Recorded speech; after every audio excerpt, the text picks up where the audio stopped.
Hello everyone, Mr. Zas here. Um, I'm back with another video, and this time it's about personal training, something I used to do before. Yes, it's been a while. I wanted to make this video for a long time ago, but recently some more events, been working hard, blah blah blah blah blah. So, yeah, I've been speaking with few people from my works, from university, and then jumping in personal training. And I want to make this kind of educational video. I used to be a personal trainer. After I finished my personal training, I moved into boxing. So I became a boxing coach. I had a qualifications before that, but I just kind of chose to be personal trainer for some time. And why I left is because, I had my two takes with the industry. I kind of thought it's a joke, and it's just getting worse and worse and worse every year. And now I had possibility to make a video about it and kind of to look back. And when I asked my friends and my colleagues, why are they getting into personal training, they gave me the same generic answers which I would have given like a few years ago when I was in personal training, because the programming, the mass media programming out there, it's very strong, and it doesn't only come from like health magazines and TV shows and stuff like that, but it even comes from the gyms. You're gonna see that down the line about the mass media and just kind of the health industry. They just kind of try to make new ways on the same thing. It just goes around, just to sell the product. So I wanted to make a video about how the personal training is. Again, guys, this is in London, United Kingdom. It's different if you're in the Midlands. There's different rules applying there, and it most likely going to be completely different if you're in the United States. But yeah, London is very competitive, and I just want kind of bit expose, if you could say that, how it was my experience and what do I see, and kind of what I would do a bit different if I would need to go back, so yeah, they're gonna be three big points. The one point is, what is the personal training like the textbook side, what they are promoting, what personal training is, and then what actually you're gonna be doing as personal trainer. And the second one, what is the best way how to become a personal trainer? I think this is a massive topic, and I could really expand on it and speak a lot about it, but I still gonna do it, but not as much as I would like. And the third thing is, should you become a personal trainer? Well, I'm gonna give you some kind of thoughts on it, as I think who should become a personal trainer and who shouldn't, because again, they are saying anyone can become a personal trainer. It is like as easy as 1, 2, 3, but in reality, no, it's not. It's much harder. So there is questions, and as I was a personal trainer, I saw there's a certain people who will gonna see these personal trainers, and other people they just not gonna be able to do it. And the personal training is a bit more complex than just doing that 1 hour session with your client. So yeah, guys, I'm gonna be covering all these 3 points. There gonna be some mixed sounds. I have issues with the sound, so I'm just giving you a heads up. Yeah, guys, let's jump into it and enjoy the video, and see you on the other side. So yeah, guys, let's talk about what media is projecting, or this case, what they are showing, what personal trainer is. So let's look up. Wikipedia is giving us a good definition. A personal trainer is an individual who has gained a certification showing that they have achieved a level of competency for creating and delivering safe and effective exercise program for apparently healthy individuals and groups. Okay, that sounds quite straight. Okay, guys, that's a good definition. But that's only definition for that 1 hour when you're in the work. Let's look up. Glassdoor right here, it says personal trainers making 30,000 a year, which is quite true. Again, when you go to these gyms, like small gyms, low level gyms, I'm talking about Pure Gym, the Gym Group, that type of gyms, they're gonna be charging you money. You're gonna be paying rent. Don't think you go there and it's free, or they pay you money. No, it's other way around. You pay them to use their facilities. So you're making 30,000 a year. So the Pure Gym costs between 5 and 6 a month. So from that 30,000, right, that's 6,000, that's 7,200 pounds gone. That's on your expense. So now you've been left with like 23,000. When it says on average makes 20,000, again 7,200 gone. So you're literally sitting on 13,000. So it's not that much. And when we're talking about 40 pounds a session. That's very true, guys. That is £40 a session. You cannot really go lower than that. The gyms usually they're not going to be happy with that. You could get kicked out if you're lowballing other people, clients. Yeah, that's one of the things. So as a personal trainer, you don't get that much of paid work. Okay, so I'm gonna be personal trainer. I'm gonna be working 160 hours a month. You're gonna be working that time, but you're not gonna be making money on it, because once you go in there, this is the peak of the iceberg right there, right? That's the 1 hour. You go there, you do the programs, you follow up on your client, you talk with him, you get the measurements down, how you want to do it, daily, monthly, weekly, whatever, keep the progress of him. So you have some good evidence to show how is he progressing through the weeks. Visual evidence is very important. So yeah, but that's literally what people see. That's what people think. Oh, you only go there to work for 1 hour, amazing. But you don't see that many times your client is not motivated, and you need to get them inside the gym. Okay. Same time, you need to try to pick up new clients. For one client to recommend you to other people, you need to be with him for some time.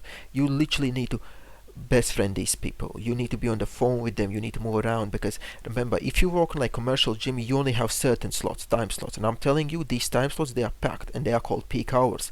Okay, so when you're in the peak hours in the gym, guess what? When you're becoming a personal trainer, they're going to be telling you, well, one big thing, you need to find alternatives. And that's true, because everybody will going to be going for peak hour slots, which is like morning, midday for someone.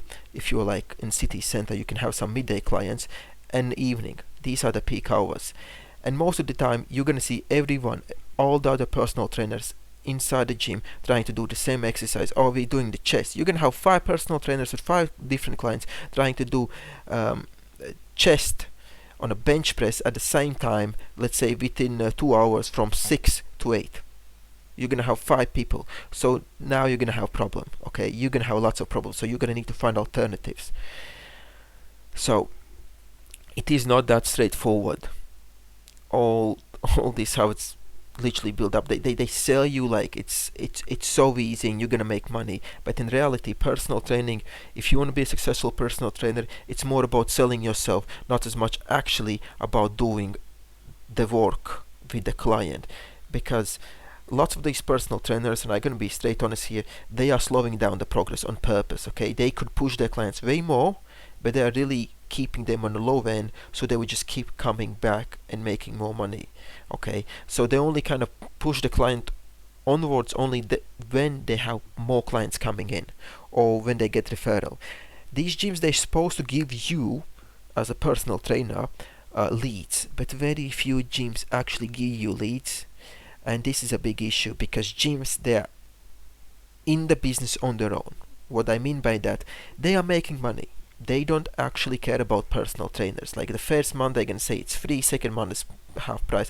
First month is free, but you're gonna be paying for uniform, insurance, blah blah blah blah blah. And end of it, you're pretty much gonna be paying the same amount of money, 500 or 600, close to that. Yeah, the gyms, they really don't care.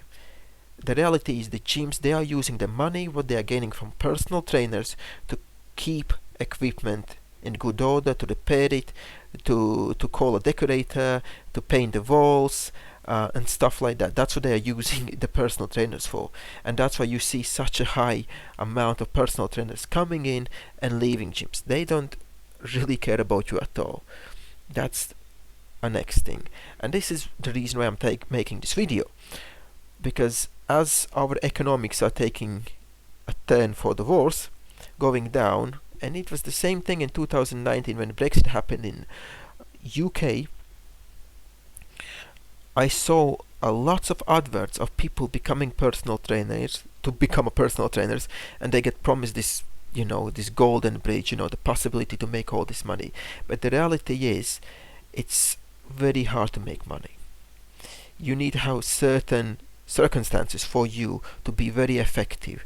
One of them is, yes, you need to be very bubbly, you need to be on the phone, you need to speak, you need to chat with the people, you need to be their best friends. But another one is, you kind of need to have your own space. So yeah, guys, straight to the point, very few people meet all the right requirements, okay? Or most of the requirements you need, because some of these things are your own personal skills, which you may have or may not, And other thing is your financial situation. Maybe you are someone who has its own house, or you can turn your garage into gym, stuff like that. That's going to be a great bonus. um, and if you don't, well, it's completely different, because remember guys, end of the day, personal training is pretty much about you selling yourself. You are the product. Your qualifications, okay, it's fine, you have them, but how people know you have them. You can sell anything. Sell me this fucking pen right here. You can sell anything. Sell that. Go ahead. Sell me that pen. Can I finish eating first? I need tonight. Brad, show him how it's done. Boom. Sell me that pen. Watch. Go on. Let me sell this fucking pen. That's my boy right there. This pen. Fucking sell anything. Why don't you do me a favor? Write your name down on that napkin for me. I don't have a pen. Exactly. Supply and demand, my friend. You know what I'm saying? He's creating urgency. And exactly guys, supply and demand. In the gym there's a lot of supplies, there's many PTs, and there is low demand for them. So what is your unique selling point? What can you offer? Because as a new PT, if you go in there, trust me, there are going to be some other dudes, other PTs there who have been there for years. They have built up their client base, their relationships, and they may be more bubbly, you know, their own personal traits. How are you going to beat them with just being completely basic? You need to stand out. You need to something when people come in there, I'm looking for exactly that. And if this is like a box exercise, box exercise, let's say kickboxing, or some of these like small courses, no one really cares, because it really falls down under just the basics. No one needs to learn like kickboxing in regular like pure gym or something like that. So you need something which people really need, what they really are looking for, and that's why you kind of need to aim for these like specific courses. Accident recovery, lower back pain, which people need it, and most PTs don't do it because it's level 4, it's more difficult, but that's where you as a person need to aim, because it's very hard to be competitive in the business if you're brand new and if you don't have your unique selling point. So now I can talk about A side, B side. On one side we have Antoine Joshua, A-sider, and Andy Ruiz Jr., B-sider. What this would I mean? The ideal and the second option not as good. The economical, the cheap option. So on A side, we have only two things. It's university and college. Okay, so I'm going to show you some graphics after that about that, which is very important. On a B side, we have short courses. So why I'm saying short courses, because all these courses now, I'm going to say, let's say 200 hours, because this is like a set industry course, is between 200 or 500 hours, I think.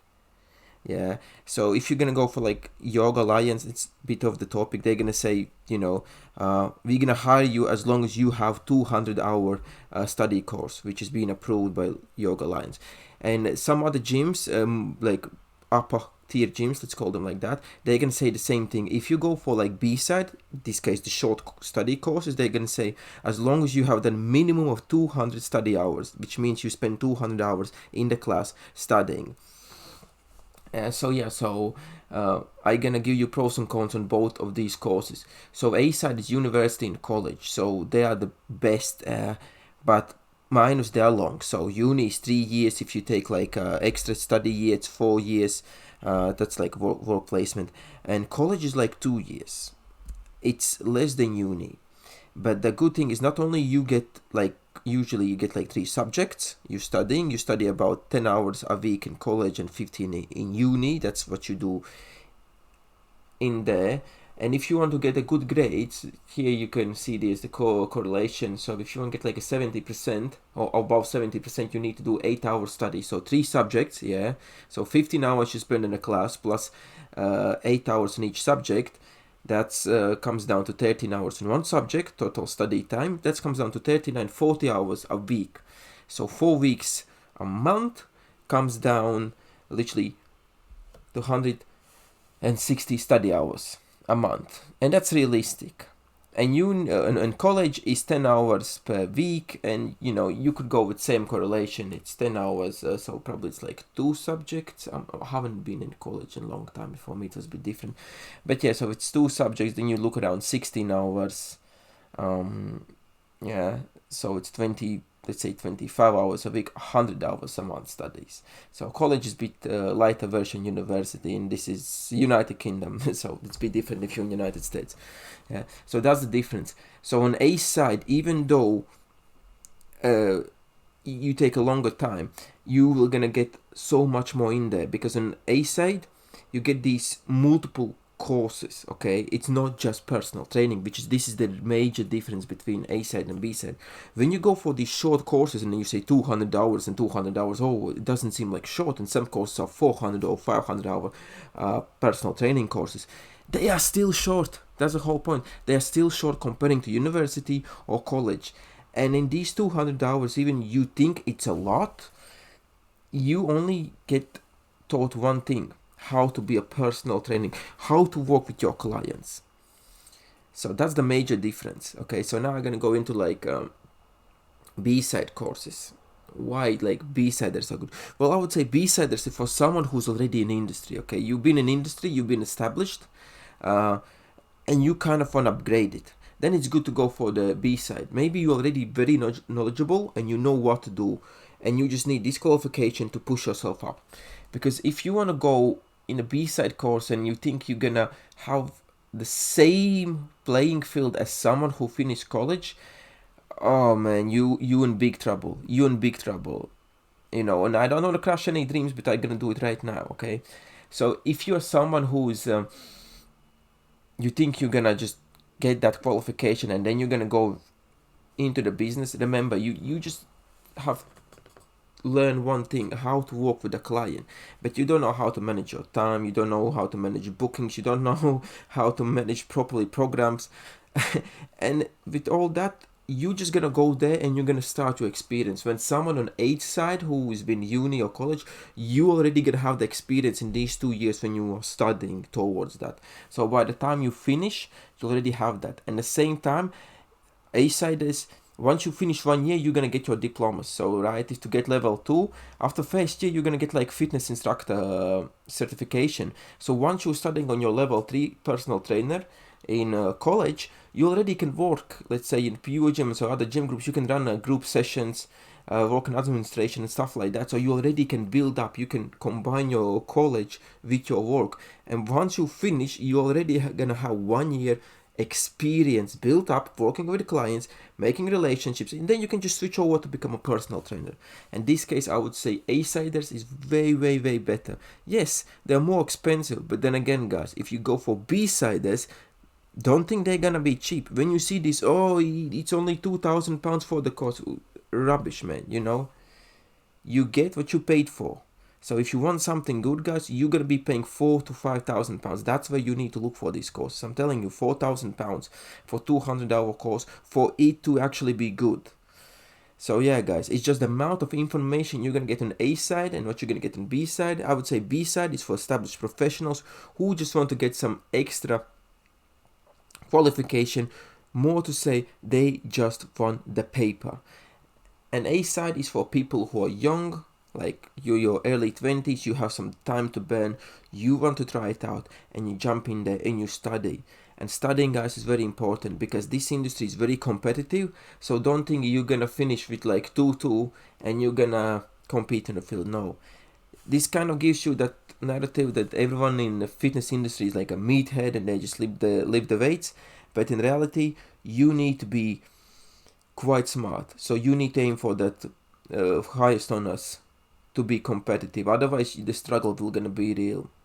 Okay, that's how it is. You have this narrative that everyone is just meatheads in here, but I'm telling you guys that the best PTs, they are very smart and they could succeed in most fields. They could pick any other profession. They just pick to become personal trainers because they love the job. But at the same time, they could be engineers, anything. So yeah, guys. So let's jump into the last thing about the personal training. Should you actually become personal trainer? Okay, that's a very important question. So let's go into it. And I'm gonna give you 2 takes who should and why you should not become a personal trainer. So yeah, guys, let's talk about it. Should you become a personal trainer?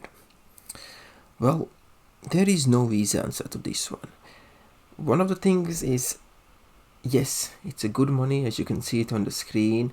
But then again, guys, pay attention what I have circled, the comparisons between London and outside of London, right? So you can see the guy outside of London is charging much less for personal training, but he's making close to the same amount of money. You need to calculate in the rent, okay? Personal training is it is exact opposite of straightforward, because when you work in the gyms, you're going to be working on peak hours, which means you don't work 9 to 5. You work peak hours, which is morning, so it's pretty much 6 to 8, so you can get like 2 clients in, maybe 3, maybe you can get someone to 9, then maybe 1 midday, and then in the evening. And you're going to have these gaps. Again, you need to calculate 1 hour, you get up, you go to the gym needs to be enough close, maybe it's like 1 hour travel, so it's more than 1 hour for you to get up. And you are going to be chasing these clients all the time. You're going to need to be on the phone. They're going to be cancelling and then rebooking and moving around. So as I said before, it is lots of, you could say, like administration, customers, dealing with the customers on your own, and you're going to need to do that.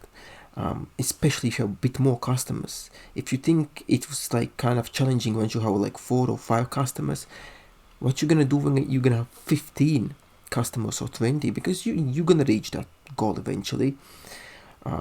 That's one of the things. Next thing is like peak hours. You're gonna be chasing the customers, and yes, you can put down some strong rules and be like, oh, I'm not gonna be that, but everybody needs to start off somewhere. So once you start off, you're taking all the customers. Everything you can, you're just grabbing, and you want to work on their time. And here you go, you make like that £40 an hour. But if you only have 2 customers, and let's say one is 9 in the morning and the second one, let's say, is 3 in the afternoon, so 1 hour to go to the gym, you work with the customer for 1 hour, and then what do? Do you come back? Do you stay in the gym? You stay in some local place? Yeah, you only have 2 hours of work, but if you need to go to the gym, you're gonna be spending 4 hours in that day. So in totally, you are just working 6 hours, yeah, and I'm gonna do another hour, 7th hour, because outside, for 80 quid. So 40, and when you come down to like how much you make an hour, it's only £12 an hour. Okay, no, a bit more than that, but you get the point. You don't make that much.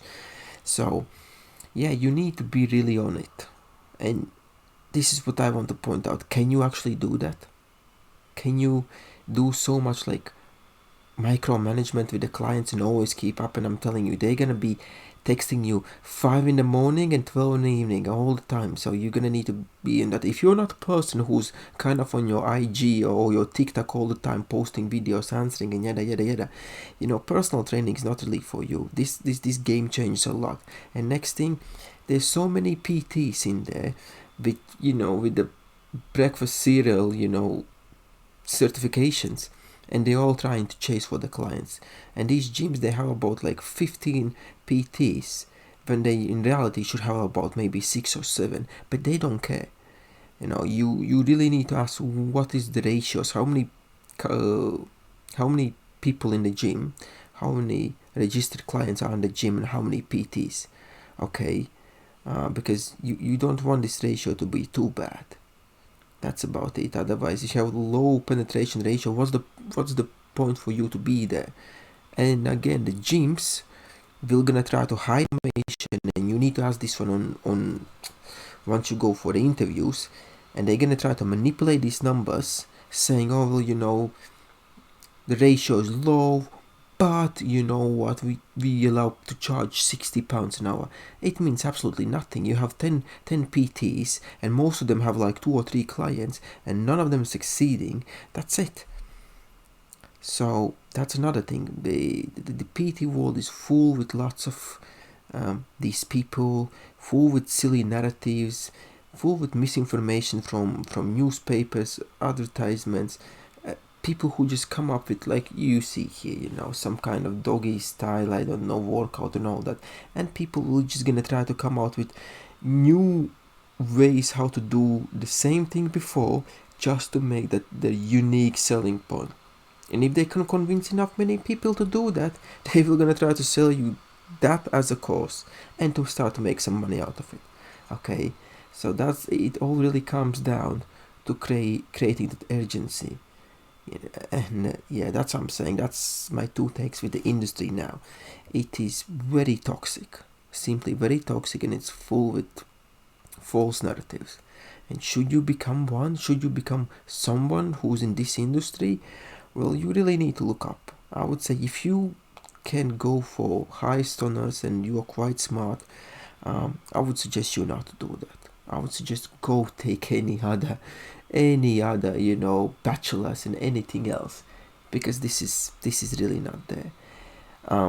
If you have, let's say, a perfect circumstances that you have your own house, you don't need to pay rent, you have your own place, maybe garage where you can turn into your own home gym, okay, then yes, then you could go for that.